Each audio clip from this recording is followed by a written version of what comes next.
The silk of her expensive scarf felt impossibly smooth against my cheek, a stark contrast to the rough, splintered wood of the porch swing I'd spent my childhood on. "Are you sure you want to do this?" she'd asked, her voice laced with an insincere pity that had always grated. "It's just a lot of money for someone like you." Her eyes, a bright, piercing blue, had scanned me from my worn jeans to my perpetually ink-stained fingers, as if cataloging my perceived inadequacies.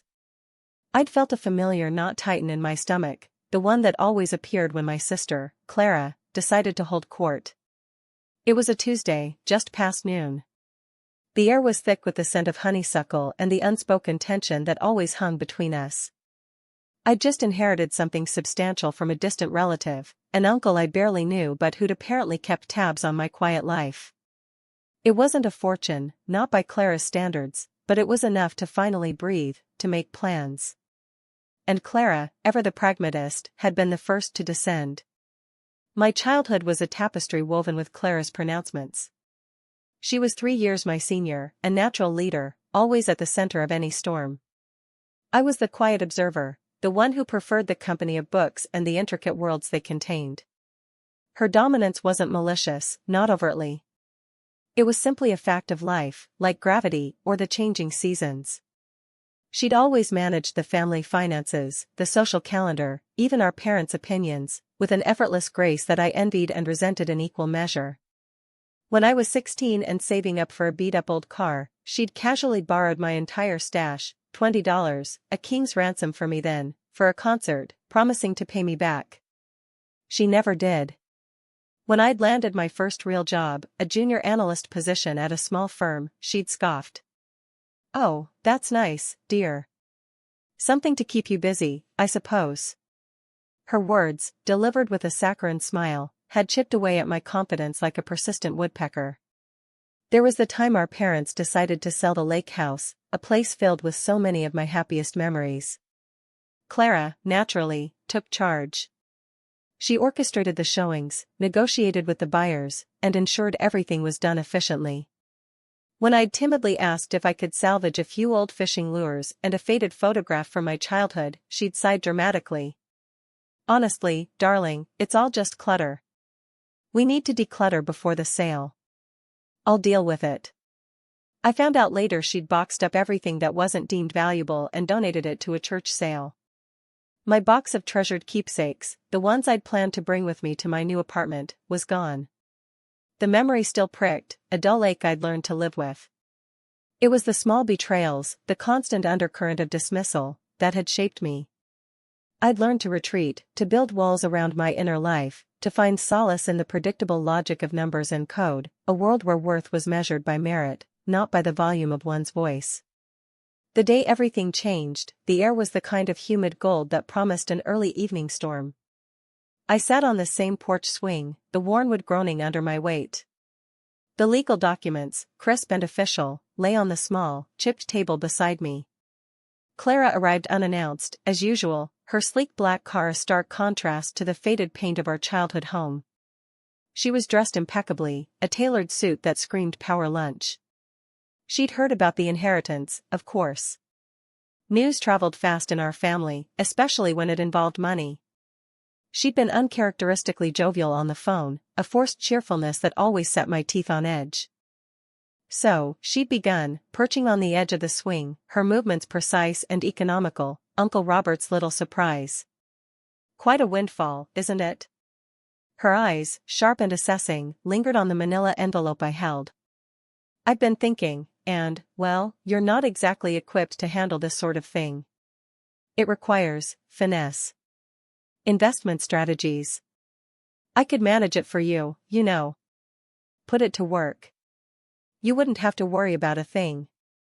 She smiled, a brittle, insincere curve of her lips. I looked at her, really looked at her, and for the first time, the familiar resentment didn't burn. It felt cold. Distant. I saw not my imposing older sister, but a woman who had spent her entire life controlling, managing, and dictating. She assumed my incompetence as readily as she assumed her own superiority. The previous days had been a blur of legal jargon, meetings with financial advisors, and the quiet realization that Uncle Robert, in his infinite wisdom, had entrusted me with the entirety of his estate. It wasn't just a few $1,000s. It was a substantial sum, enough to secure my future and more. And Clara, with her pronouncements and her effortless assumption of power, had just walked into my life, ready to aim her usual spoils. "No, Clara," I said, my voice steady, devoid of the tremor I'd expected. The swing creaked as I shifted my weight. The honeysuckle scent seemed to intensify, almost cloying. She blinked, a flicker of surprise crossing her face, quickly masked by her practiced composure. "No? What do you mean, no? I'm just trying to help. You'd be foolish not to let me." I unfolded the top document. It was a power of attorney, granting me full control over Uncle Robert's assets. Beside it was a draft of a new will, meticulously worded, that named me sole beneficiary. Uncle Robert was very clear, I continued, my gaze fixed on the papers. He wanted me to have this. And he made arrangements for its management. Arrangements that don't involve you. Her smile faltered. The blue of her eyes seemed to deepen, hardening. "What are you talking about? Who else would manage it? You can barely balance your checkbook." The insult, familiar as it was, landed with a dull thud. I let the silence stretch, punctuated only by the chirping of unseen crickets. I felt a strange sense of calm, an almost clinical detachment. This was it. The moment of reckoning. Not a shouting match, not a tearful plea, but a quiet, unassailable truth. I looked up, meeting her gaze. "He set up a trust. With specific instructions. And I've already finalized everything." I slid the document across the table. It was an amendment to the trust, detailing the transfer of all assets into my personal investment portfolio, with specific stipulations that would prevent any third-party interference. The key clause, the one that had taken hours to draft with my lawyer, was the absolute prohibition of any familial management or access without my express, written consent. Her eyes scanned the document, her usual imperious expression slowly dissolving into a mixture of confusion and dawning horror. Her perfectly manicured hand, which had been resting so confidently on her knee, twitched. The faint scent of her expensive perfume, usually a symbol of her success, now seemed almost sickly sweet in the suddenly heavy air. She reread a particular paragraph, then looked up at me, her face pale. The smugness had vanished, replaced by a raw, naked disbelief. She finally understood. She had no leverage. No claim. No control. The silence that followed was vast and absolute, broken only by the distant rumble of thunder. The aftermath was a symphony of frantic energy, but not from me. Clara's texts began within the hour. Initially, they were laced with thinly veiled threats and appeals to our shared history. "How could you do this? After everything we'd been through?" Then came the accusations: I was selfish, ungrateful, a fool being manipulated by lawyers. She deployed her arsenal of flying monkeys, aunts, uncles, cousins, who called, emailed, and even showed up at my door, all echoing Clara's sentiments. My mother, bless her conflicted heart, was torn. She loved Clara's decisiveness but also saw the hurt in my quiet resilience. Clara's carefully constructed world began to crumble. Her extravagant lifestyle, funded by years of shrewd financial maneuvering, now seemed precarious. She'd leveraged much of her own wealth against the assumption of access to Uncle Robert's substantial estate. The contracts she'd signed, the investments she'd planned, all hinged on that expectation. When it became clear that I had, as she'd put it, cut her off, her financial advisors were less than sympathetic. Her social standing, built on a foundation of perceived wealth and influence, began to erode. People who had courted her favor now offered her their condolences, their eyes holding a new, unsettling glint of pity.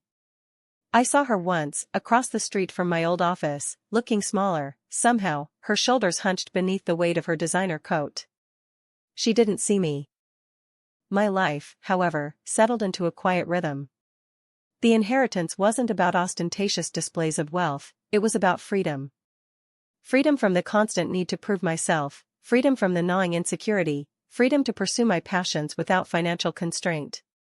I bought a small, comfortable house, filled it with books, and continued my work, now with a newfound sense of purpose and security. The frantic messages from Clara eventually dwindled to occasional, desperate pleas, which I ignored. The silence, once a refuge, had become a weapon. It was the quietest form of justice, a testament to the fact that sometimes, the most satisfying revenge is simply living well, unburdened by the ghosts of past resentments. The storm that had gathered that afternoon had finally broken, and when the clouds cleared, the sky was a vast, unblemished blue.